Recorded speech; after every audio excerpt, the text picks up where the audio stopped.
दुष्यंत चौटाला जी deputy CM बने। हरियाणा के deputy CM बनते ही आप ये देखना कि पूरे 4.5 साल जब तक हमारा समझौता नहीं टूटा, जब तक आप देखिए कि लाखों आदमी वहां पर दुष्यंत चौटाला जी के पास जाते थे पर्चियां देने और काम कराने। सुबह से लेकर रात तक लोगों की लाइन लगी रहती थी और काम करवाते भी थे दुष्यंत चौटाला जी। हरियाणा की राजनीति के लिए एक समझदार नेता की सख्त जरूरत थी, जिसे कि दुष्यंत चौटाला जी पूरा कर रहे हैं। हरियाणा की जनता हमारे को वोट इसलिए दे कि मुख्य मुद्दा हर प्रांत का बेरोजगारी होता है और दुष्यंत चौटाला जी ने 75% आरक्षण के लिए जो लड़ाई लगी, विधानसभा में भी पास करवा दिया बिल।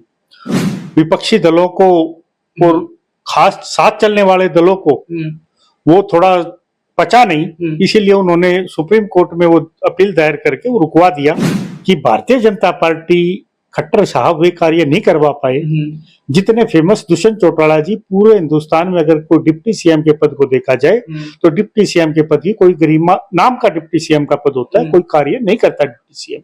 आप कहीं भी हिंदुस्तान में चले जाएं, लेकिन हरियाणा एक ऐसा प्रांत है कि पहली बार डिप्टी सीएम ने लोगों के काम किए, अपनी नीतियां बनाई, अधिकारियों को आदेश किए और काम कराया। ये बात भारतीय जनता पार्टी को गवारा नहीं हुई और उन्होंने इसीलिए गठबंधन तोड़ा कि अगर दुष्यंत चौटाला जी को इसी तरह कर दे तो बहुत आगे चले जाएंगे। नमस्कार, मैं हूं आपके साथ मयूर शर्मा। आप देख रहे हैं चुनाव एक्सप्रेस। कुछ ही महीनों बाद हरियाणा में विधानसभा चुनाव होने जा रहे हैं और इसको लेकर तमाम राजनीतिक दल जो है अब कमर कसना उन्होंने शुरू कर दिया है। चुनावी मैदान में धीरे धीरे उतरना भी शुरू करने वाले हैं और ये देखना दिलचस्प होगा कि इस बार विधानसभा चुनाव में कौन बाजी मारेगा। आज इसी मुद्दे पर हमारे साथ बात करने के लिए मौजूद है रोहतक से जेजेपी के पार्षद और पूर्व प्रत्याशी जिन्होंने 2019 में चुनाव लड़ा था और इस बार क्या रणनीति रहेगी पार्टी की, उस पे हम बात करेंगे। कैसे पार्टी का विजन है विधानसभा चुनाव को लेकर। राजेश सैनी जी हमारे साथ मौजूद है। सबसे पहले हम इनका स्वागत करेंगे। सर, आपका स्वागत है। आपका मयूर जी बहुत बहुत धन्यवाद। और जितने भी साथी मुझे देख रहे हैं सभी का हाथ जोड़कर शत नमस्कार है। सर, सबसे पहला सवाल ये रहेगा कि विधानसभा चुनाव नजदीक है, अब लोकसभा चुनाव चले गए, उसके अलग मुद्दे थे। ये राज्य का चुनाव है, यहाँ सरकार बनाने के लिए सब तमाम पार्टियां जो हैं कमर कस ली उन्होंने। तो जेजेपी का क्या विजन रहेगा, क्या रणनीति रहेगी, लोगों के बीच में जाए कैसे जाएंगे, क्या मुद्दे रहेंगे जो आप लोगों के जनता के बीच में उठाएंगे? मयूर जी, जहां तक मैं समझता हूं जननायक जनता पार्टी ही आज के समय हरियाणा में एक ऐसी पार्टी है कि जो लोगों की इच्छाओं पर, आकांक्षाओं पर पूरा उतरती है। मैं उदाहरण समेत बताना चाहूंगा। दुष्यंत चौटाला जी डिप्टी सीएम बने। हरियाणा के डिप्टी सीएम बनते ही आप ये देखना कि पूरे 4.5 साल जब तक हमारा समझौता नहीं टूटा, जब तक आप देखिए कि लाखों आदमी वहां पर दुष्यंत चौटाला जी के पास जाते थे पर्चियां देने और काम कराने।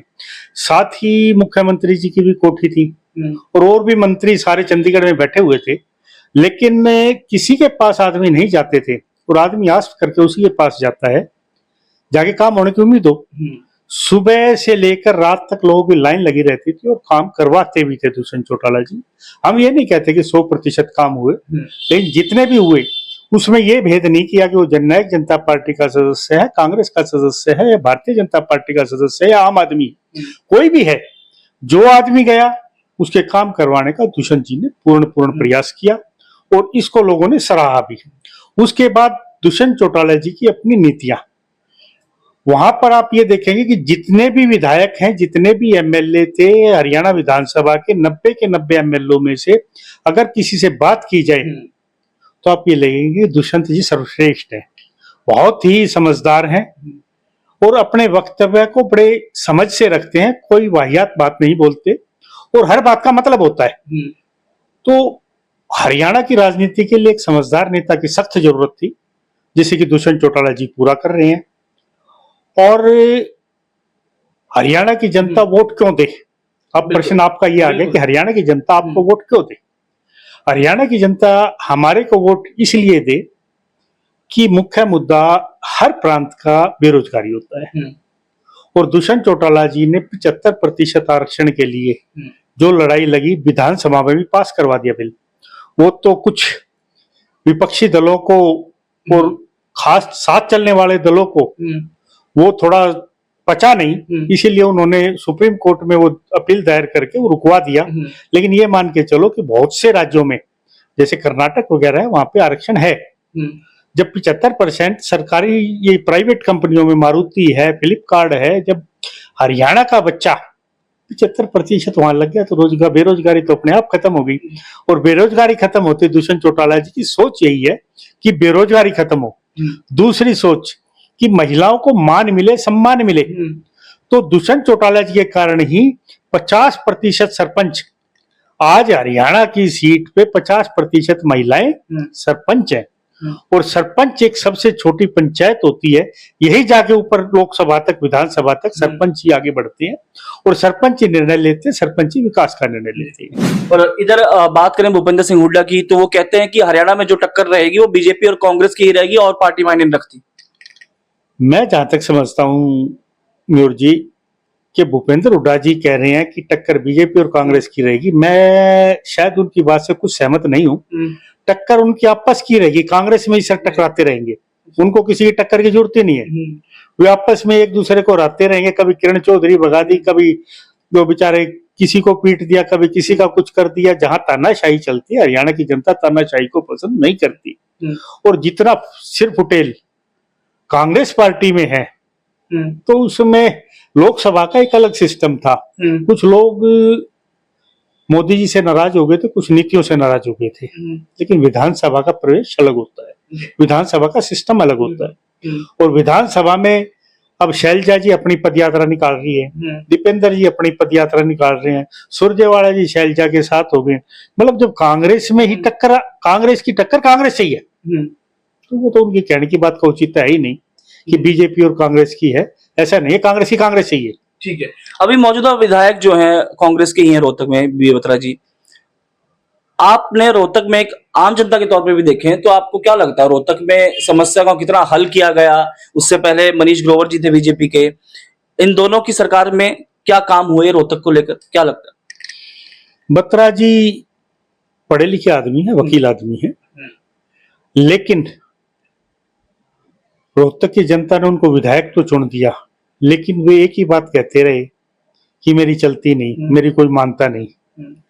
जबकि सच्चाई ये है कि चलो मानता नहीं मानता वो तो देखी जाए, लेकिन लोगों के बीच में उन्हें निकलना चाहिए था। वो किसी अधिकारी के पास नहीं गए, कभी लोगों के बीच में नहीं गए। अब पिछले कुछ महीने से वे थोड़े सक्रिय हुए हैं, नहीं तो लोगों का बहुत बड़े मुद्दे थे। निगम में हम लोगों ने, मैं पार्षद रहा तो निगम में मेरे अगर हाउस में देखो तो हाउस की मीटिंग में मैं लगातार मुद्दे उठाता रहा, लगातार हाउस टैक्स के बारे में कहता रहा। और हमारी रोहतक की ही जो थी काउंसिल थी, निगम था, उसमें पहले हाउस में पास हुआ था कि जो ये प्रॉपर्टी आईडी की कंपनी है, जिन्होंने प्रॉपर्टी आईडी कंपनी किया, इसको रद्द किया जाए। और मैंने ही ये मुद्दा उठाया था। तो इस तरह के मुद्दे अगर एमएलए साहब को आना चाहिए था। अरे रोहतक में पानी ठीक नहीं, कहीं सीवर ठीक नहीं, कहीं विधायक जी कहीं दिखते नहीं। विधायक जी की ड्यूटी बढ़ती है, आप पक्ष में हो या विपक्ष में हो, लेकिन आप लोगों के काम तो करो, आप लोगों के साथ चलो। जब आप लोगों की समस्याएं, लोग खड़े हैं वहां पे, सीवर पे गंदा पड़े, लो आप जाओ वहां पे, अधिकारी अपने आप आएगा। आपको विधायक चुना हुआ है, लेकिन वो अपने इस कर्तव्य से पीछे हटते रहे। वो चंडीगढ़ की राजनीति तो करते रहे, वो हुड्डा साहब की राजनीति तो करते रहे, लेकिन वो उन्होंने लोगों की राजनीति नहीं की। तो आपको लगता है इस बार इन चुनावों में ये असर देखने को मिल सकता है, इनके खिलाफ जा सकती है चीजें? इन चुनाव में जहां तक है कि उन्होंने एक बड़ी बढ़िया सी अफवाह उड़ा दी कि मेरी चलती नहीं, मनमुखा इसकी मनीष ग्रोवर जी की चलती है जी। तो वो एक बड़ी सोची समझी उनकी चाल रही है, जो कि लोगों के बीच में बार बार ये कहना मेरी चलती नहीं मनीष की चलती है, मेरी चलती नहीं मनीष की चलती है। तो उन्होंने अपने आप को बेचारा साबित करके लोगों से वोट मांगने की प्रयास कर रहे हैं वे, लेकिन मुझे नहीं लगता कि लोग वोट देंगे, क्योंकि बेचारे को नहीं, काम करने वाले को वोट मिलती है। ठीक है, ठीक है, बिल्कुल। अभी हाल ही में राज्यसभा सांसद है बीजेपी के रामचंद्र जांगड़ा जी, उन्होंने एक प्रेस कॉन्फ्रेंस में कहा कि 2019 में जेजेपी के साथ गठबंधन करना हमारी एक मजबूरी थी।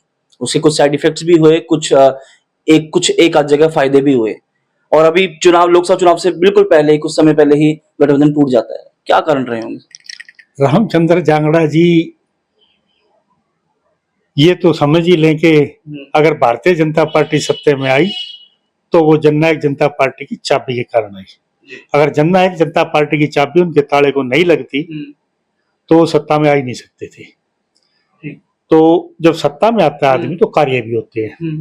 रामचंद्र जांगड़ा जी को दुख इस बात का है कि भारतीय जनता पार्टी खट्टर साहब वे कार्य नहीं करवा पाए जितने फेमस दुष्यंत चौटाला जी। पूरे हिंदुस्तान में अगर कोई डिप्टी सीएम के पद को देखा जाए तो डिप्टी सीएम के पद की कोई गरिमा नाम का डिप्टी सीएम का पद होता है, कोई कार्य नहीं करता डिप्टी सीएम। आप कहीं भी हिंदुस्तान में चले जाएं। लेकिन हरियाणा एक ऐसा प्रांत है कि पहली बार डिप्टी सीएम ने लोगों के काम किए, अपनी नीतियां बनाई, अधिकारियों को आदेश किए और काम कराया। ये बात भारतीय जनता पार्टी को गवारा नहीं हुई और उन्होंने इसीलिए गठबंधन तोड़ा कि अगर दुष्यंत चौटाला जी को इसी तरह कर दे तो बहुत आगे चले जाएंगे। लेकिन ये उनकी गलतफहमी है। दुष्यंत चौटाला जी तो बहुत आगे चले गए। तो सर कैसे टक्कर देंगे इन चुनाव में बीजेपी कांग्रेस, इन लोग कैसे टक्कर देंगे? क्या रणनीतियां रहेंगी? मतलब आपको क्या लगता है कि ये मुद्दे हैं, खास मुद्दे हैं? रोहतक की हम बात करते हैं और यहाँ पर जेजेपी को अपनी पकड़ बनानी है, तो उसके पास क्या रणनीति है? जहां तक मैं समझता हूं कि कांग्रेस पार्टी के विधायक तो लोगों के बीच में आए नहीं और जो भारतीय जनता पार्टी के विधायक मनीष ग्रोवर जी जो कि सिर्फ एक बार चुनाव जीते हैं उनका इंटरफेयर रह गया। लेकिन लोगों की समस्याओं को उन्होंने भी समाधान नहीं किया। आप एक बार पानी से शुरू हो जाएं, आप मेरी कॉलोनी रही किसी भी कॉलोनी में चले जाएं, चाहे एम विधायक जी के घर चले जाएं, वहां भी गंदा पानी आएगा। सीवर की व्यवस्था आप कहीं चले जाएं, अब भी आप शांतमई चौक पे देखेंगे, अभी आप चले जाएं वहां पे फोटो भी खींच के देखें कि सीवर का पानी ओवरफ्लो है, बारिश नहीं आई है। वो तो विधाता ने इनके ऊपर मेहरबानी की हुई है कि बारिश नहीं करी। अगर बारिश होती तो रोहतक शहर डूब जाता। हमने निगम में पास किया कि अप्पू घर में जो पानी का डिस्पोजल है सिस्टम है उसको चालू किया जाए, लेकिन वहां पैसा खाया गया और चालू नहीं किया गया। तो आप प्रॉपर्टी आईडी में आ जाए। प्रॉपर्टी आईडी में आज भी अब भी थोड़ी देर पहले आदमी आए हुए थे। जो ये दिखावा चल रहा है कैंपों का, किसी का समाधान नहीं है। आपको मैं एक आदमी दे दूंगा, आप उसकी प्रॉपर्टी आईडी सब कुछ ठीक पाएगा उसका। आप डीसी साहब को भी दीजिए, वो चक्री काटती रहेगी और ऑनलाइन लगा दोगे तो रिवर्ट हो जाएगी। एक एक आईडी को 10 बार रिवर्ट किया जाता है। क्यों किया जाता है? अगर वहां पैसे दे देते हैं तो ठीक हो जाती है, नहीं तो रिवर्ट पे रिवर्ट। इस बात का मैं चैलेंज कर सकता हूं कि आम आदमी ये कार्य नहीं हो रहे, जो पैसे दे देते हैं उनके कार्य हो जाते हैं। और वही परिवार पहचान पत्र में भी है। परिवार पहचान पत्र में मेरे बहुत से साथी हैं जिनको 3-3 महीने हो गए क्योंकि कार्य नहीं किया। इस बात को दुष्यंत चौटाला जी ने भी कहा है कि कार्य प्रॉपर्टी आईडी में सिर्फ घूस दे के कार्य हो रहे। जो उन्होंने पैसे दे दिए उनके तो 48 घंटे में काम हो गया, और जिन्होंने पैसे नहीं दिए उनके 3-3 महीने हो गए, वो रिवर्ट हो जाता है लेकिन कार्य नहीं होता। लोगों ने इस बात को समझ भी रहे हैं कि कहीं ना कहीं उनके साथ ऑनलाइन के नाम पे ठगी हो रही है। भ्रष्टाचार जो कि पहले ऑफलाइन होता था ऑनलाइन और भी बड़ा हो गया। जिस चीज की कीमत 1 रुपया 10 रुपए में काम हो जाता था वो 100 रुपए में होने लग गया। मैं इस पे आने वाला सर, भ्रष्टाचार की बात आपने की। बीजेपी ने हमेशा दावे किए भ्रष्टाचार ही खत्म करना उनका एक मकसद है। गठबंधन में भी रही सरकार जेजेपी की, तो क्या देखा गया? भ्रष्टाचार आप कह रहे हो ऑफलाइन पहले होते थे, अब ऑनलाइन होने लग गए। इसके लिए हम आवाज उठाते रहे हैं। सबसे पहले तो मैं ही बता दूं कि हमने अपने निगम में हाउस की मीटिंग, आप हाउस का वो रिकॉर्ड देखेंगे तो हमने लगातार भ्रष्टाचार की आवाज उठाई है। और भ्रष्टाचार की आवाज उठाने के कारण ही आज उनका वो टेंडर कैंसिल हुआ। जो जिन्होंने प्रॉपर्टी आईडी बनाई थी जिस भी फर्म ने, उसका टेंडर कैंसिल हुआ क्योंकि एक व्यापक तौर पर भ्रष्टाचार हुआ था। लोगों ने घर बैठ के ड्रेन घुमा दिया और किसी की 100 गज थी 105 गज कर दी, 400 गज थी 200 गज कर दी, कर कुरा के किसी नाम करके और कार्य कर दिया। जिनकी ठीक थी सबकी गलत हो गई। सबके सब रोड पे आ गए, सबके सब निगम में चक्कर खाने लग गए। वहां पे जो थे पैसे दिए जाते थे और काम होता था। उससे बड़ा भ्रष्टाचार क्या होगा? आप कहीं भी चले जाएं, आप किसी भी तरफ चले जाएं, भ्रष्टाचार के अगर पैसे दे दोगे तो काम हो जाएगा, नहीं तो आपके काम नहीं होते। आखिरी सवाल ये कि क्या इस बार जेजेपी सरकार बना पाएगी? हरियाणा में जीत होगी? जहां तक हम समझते हैं कि जनता समझदार है और दुष्यंत चौटाला जी की वे नीतियां रही। हम एक जगह जरूर फेल रहे हैं कि बुढ़ापा पेंशन, उसके लिए हम हरियाणा वासियों से क्षमा भी मांगते हैं कि बुढ़ापा पेंशन हम 5100 नहीं कर पाए। लेकिन हमने मैक्सिमम प्रयास किया और 3100 तक बुढ़ापा पेंशन करवाई। कहाँ कमी रहेगी, क्यों नहीं हो पाई? उसके लिए भारतीय जनता पार्टी, मैं बताता हूं कि कई बार आपका सहयोगी दल भी इस बात को नहीं चाहता कि आपकी लोकप्रियता बढ़े। जैसे 75% आरक्षण में कहीं ना कहीं सहयोगी दल की भी सोच रही, और इसमें भी जो पेंशन थी इसमें भी सहयोगी दल की सोच रही कि अगर ये काम हो गए तो दूषण चौटाला जी चौधरी देवीलाल के समक्ष चले जाएंगे, और वो इस चीज को कभी भी नहीं चाहता, कोई विपक्षी दल इस चीज को नहीं चाहता कि कोई पढ़ा लिखा और समझदार आदमी आपके सत्ता के उस पद पर पहुंच जाए कि जिससे कि फिर उनको समस्या हो जाए, उनके दलों को समस्या हो जाए, इसलिए उन्होंने ऐसा किया। शुक्रिया बहुत बहुत। तो ये थे हमारे साथ राजेश सैनी जी, और इनका कहना है कि ये तो आने वाले समय में पता लगेगा, हालांकि जब चुनाव के बाद परिणाम आएंगे, विधानसभा चुनाव के बाद किसकी सरकार बनेगी हरियाणा में, लेकिन इन्होंने अपनी बात भी रखी। इन्होंने साफ साफ बताया जेजेपी की क्या नीतियां रहेंगी, कैसे वो काम कर रही है, क्या रोहतक की समस्याएं हैं, कितना काम हुआ और कितना नहीं, क्योंकि पार्षद भी हैं तो इनके सामने सारी चीजें होती आई हैं। तो अब हालांकि ये समय बताएगा विधानसभा चुनाव के बाद कि कौन जीत हासिल करता है, कौन बाजी मारेगा। मयूर शर्मा, चुनाव एक्सप्रेस।